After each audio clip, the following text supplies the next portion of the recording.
Paz do Senhor, meus irmãos, tudo bem? Que bom estarmos juntos aqui, podendo ler a palavra do Senhor e entender de maneira simples e objetiva o que Deus pode falar conosco através da sua santa e preciosa palavra. Precisamos entender que Deus fala conosco de todas as formas, através da igreja, através da palavra, através do louvor, através dos seus emissários e de tantas outras formas. Deus utiliza de mecanismo para falar aos nossos corações. E nesse momento, Ele utiliza essa ferramenta extraordinária que são as redes sociais para falar aos nossos corações. E que bom ter você aqui conosco para mais uma vez estudarmos a palavra do Senhor. E o tema de hoje é Depois do Monte. É isso mesmo, depois do monte. O texto está inserido no que o irmão Mateus escreve no capítulo 8 a respeito do nosso Senhor Jesus e o encontro que um leproso tem com o nosso Senhor Jesus, ok? Então vamos para o texto bíblico. Quando ele desceu do monte, grande multidão o seguiram. E eis que veio um leproso e o adorou, dizendo: Senhor, se tu queres, pode limpar-me. E Jesus, estendendo a sua mão, o tocou, dizendo: Eu quero ser limpo. E imediatamente sua lepra foi purificada. E disse-lhe Jesus: Olha, não o digas a nenhum homem, mas vai pelo teu caminho, mostra-te ao sacerdote e apresenta a oferta que Moisés ordenou como testemunho para eles. Quando lemos a visão do evangelista Mateus a respeito do nosso Senhor Jesus Cristo, ele fala quando Jesus sobe ao monte. E Jesus, quando sobe ao monte, o evangelista Mateus, ele escreve o que nós chamamos do Sermão do Monte, uma das maiores mensagens do nosso Senhor Jesus. No monte, Jesus fica 3 dias. E esses 3 dias está resumido no capítulo de número 5, 6 e 7, aqui da escrita do evangelista Mateus. E depois do monte, Jesus agora, ele tem um encontro com um leproso. Ou o leproso tem um encontro com Jesus, uma vez que foi o leproso que foi até Jesus. E nós podemos aprender muito com essa passagem bíblica. Eu quero, de maneira paulatina, ler esse texto com você novamente. O capítulo 8, verso 1 vai dizer: Quando ele desceu do monte. Então Jesus está 3 dias no monte, pregando um dos maiores sermões do seu ministério, que é o sermão chamado Sermão do Monte. Nós iremos fazer um estudo bíblico a respeito da importância do Sermão do Monte, tá ok? Então, segura aí, porque esta semana nós vamos soltar alguns vídeos falando sobre o Sermão do Monte. Então, Jesus está 3 dias no monte, pregando não só o seu colegiado apostólico, mas todas as pessoas que estão ali ouvindo Jesus falar. E Jesus fala de áreas diversas no monte. Depois que Jesus conclui o seu objetivo nessa expedição evangelística em cima do monte, o escritor diz: quando ele desceu do monte, ok? Depois temos aqui uma grande multidão o seguiu. Então existia a multidão que estava no monte com Jesus e uma outra multidão que se anexou quando Jesus desceu do monte, que estava esperando Jesus descer do monte. Por exemplo, no monte existiam algumas limitações de pessoas. Como que os paralíticos iriam subir ao monte? Como que os cegos iriam subir ou chegar naquele ambiente? Como que pessoas idosas iriam chegar naquele ambiente? Então era um ambiente restrito a um grupo de pessoas. Mas quando Jesus desce do monte, uma outra multidão que não poderia ter um encontro com Jesus no monte, está tendo agora o encontro com Jesus no pé do monte. A beleza do evangelho é esse, porque ele é acessível a todas as pessoas, aquelas que podem subir em um determinado ambiente e fazer um sacrifício para servir a Deus, e aquelas que não podem subir, mas podem descer e também fazer o seu sacrifício para servir a Deus, porque o nosso Deus é acessível a todas as pessoas, ok? Então, uma grande multidão está seguindo Jesus. O número 2, o versículo 2 vai dizer: e eis que veio um leproso. Aqui é que nós precisamos de pensar mais um pouco. Por quê? Em Israel tinha algumas cidades chamadas cidade de refúgio. As pessoas, quando tinham uma determinada enfermidade, cujos sacerdotes não conseguiam identificar, elas ficavam nessa cidade do refúgio e depois ela era expulsa da cidade para se retirar da cidade, ou elas eram inseridas novamente ao convívio social dentro da cidade. Foi o que aconteceu com a mulher do fluxo de sangue, que 12 anos precisou de se retirar da sua casa por causa do fluxo de sangue incontrolável. Ela estava na cidade de refúgio, em um ambiente que ficava as pessoas enfermas. Os leprosos, eles passavam por uma série de investigações cujos sacerdotes eles eram responsáveis por identificar o nível de impureza dessas pessoas. Então, esse indivíduo, quando identificado a lepra, não poderia ficar dentro da cidade, porque a lepra não era uma doença curável naquele período e precisava ser retirada por causa da sua exposição no meio do coletivo. Então, quando esse leproso se insere na cidade, ele corre o risco de ser apedrejado. A pergunta é: por que este leproso estava na cidade? Uma vez que o texto bíblico está dizendo que ele é leproso, uma vez que a cultura da época diz que ele deveria estar retirado da cidade, uma vez que a cultura da época afirma que ele não poderia estar dentro de um convívio social. E o texto está dizendo: e eis que veio um leproso. Você consegue entender comigo, pensando aqui, que existia essas multidões, uma que desceu com Jesus do monte e a outra que estava com Jesus sendo inserida no pé do monte? Ok? Você consegue entender que quase 10 mil pessoas estavam rodeando Jesus? Nós explicamos isso em um outro momento, que nós falamos aqui a respeito de uma situação muito específica. Então, existia aproximadamente de 10 a 15 mil pessoas com Jesus. E era quase impossível ter acesso direto a Jesus. O leproso, ele tinha um sininho, que por onde ele passava, ele precisava de balançar o sino e dizer: leproso, leproso, leproso, para que as pessoas o identificassem como leproso, ou imundo, imundo, imundo. Só que aqui o texto está dizendo que quando Jesus desce do monte, ele tem acesso direto a Jesus. Só que era difícil ter acesso direto a Jesus. Você lembra de uma ocasião que um certo príncipe, ele está em cima de uma árvore para ver Jesus, porque muita era a multidão, e a Bíblia chama esse homem de Zaqueu, um coletor de imposto ou de impostos, porque era difícil o acesso a Jesus. Você lembra que a mulher do fluxo de sangue tinha dificuldade de ter acesso a Jesus por causa da grande multidão? Você lembra que o cego Bartimeu ficava gritando: Jesus, filho de Davi, tenha misericórdia de mim, porque ele não tinha acesso a Jesus por causa da grande multidão, a ponto das pessoas mais próximas a Jesus também dizerem: fica calado, não atrapalhe o mestre? Pois bem, esse texto nos intriga, porque este leproso tem acesso direto a Jesus. Uma verdade que nós não podemos desprezar neste texto é que o fato da pessoa estar leprosa, ela não tem acesso social a uma outra pessoa. As pessoas se distanciam dela por causa da sua lepra. E isso é interessante quando nós jogamos essa visão para dentro de uma vida, para dentro da nossa realidade.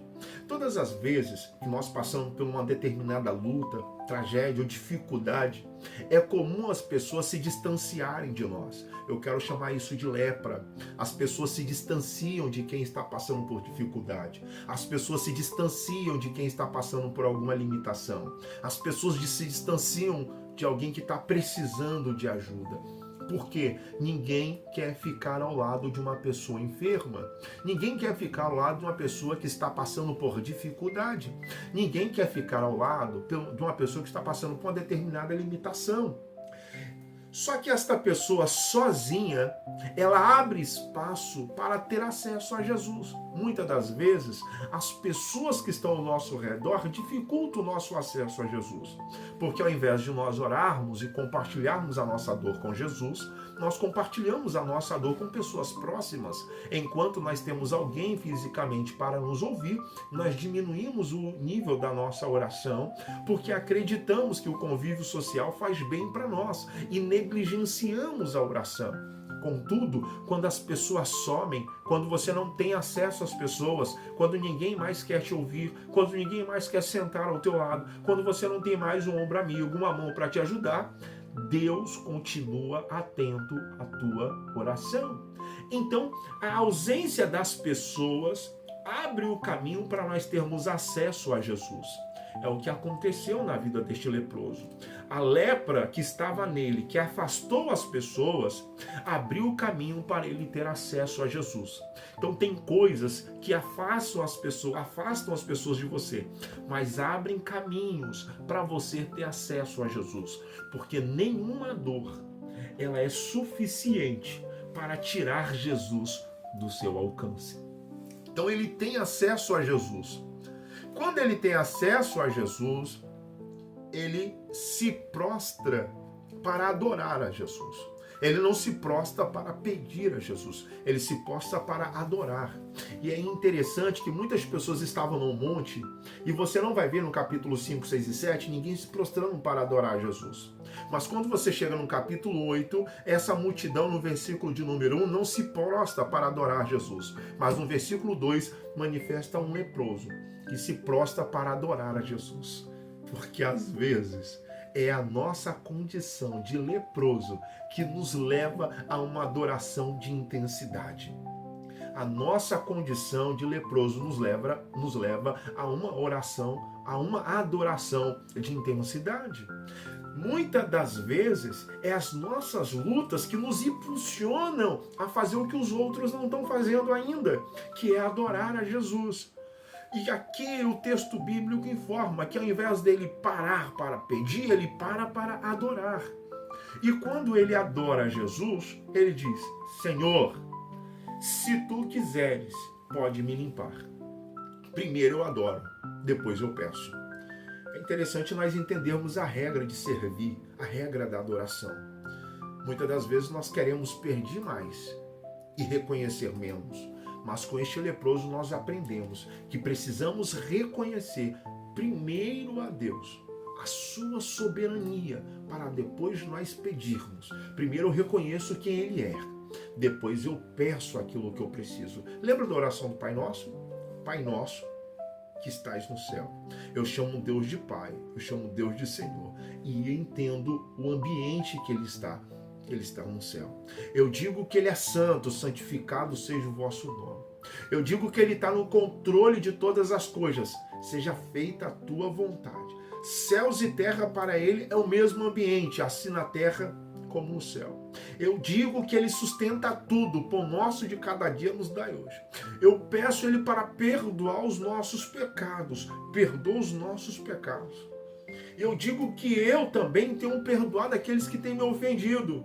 Perdoa aqueles que têm nos ofendido. E não permita que eu caia em tentação. Aí depois, você está observando a linha? Perdoa os meus pecados. Aí eu começo a entrar um pedido mais profundo. Não me deixes cair em tentação, mas livra-me de todo mal. Eu reconheço a soberania dele, para depois eu pedir. Então não permita que a sua dor fale mais alto do que reconhecer a soberania de Deus. Nós sabemos que nós precisamos. Nós sabemos que nós precisamos de um socorro. Mas entenda, reconheça a soberania de Deus, para que Deus reconheça o tamanho da sua dor. Porque o nível da sua dor não muda em nada quem Deus é. Mas quem Deus é, muda tudo a dor que você está sentindo. Você consegue entender esse raciocínio? Então vamos embora. O texto bíblico, ele continua nos informando. Se tu quiseres, pode me limpar. A vontade é dele. Olha que coisa linda. Ele está dizendo, ele adora ao Senhor. Depois que ele adora ao Senhor, ele diz, Senhor, se tu quiseres, tu pode. Ele reconhece a soberania de Jesus. Ele chama Jesus de Senhor e fala, ó, se o Senhor quiser, eu sei que se o Senhor quiser, o Senhor faz.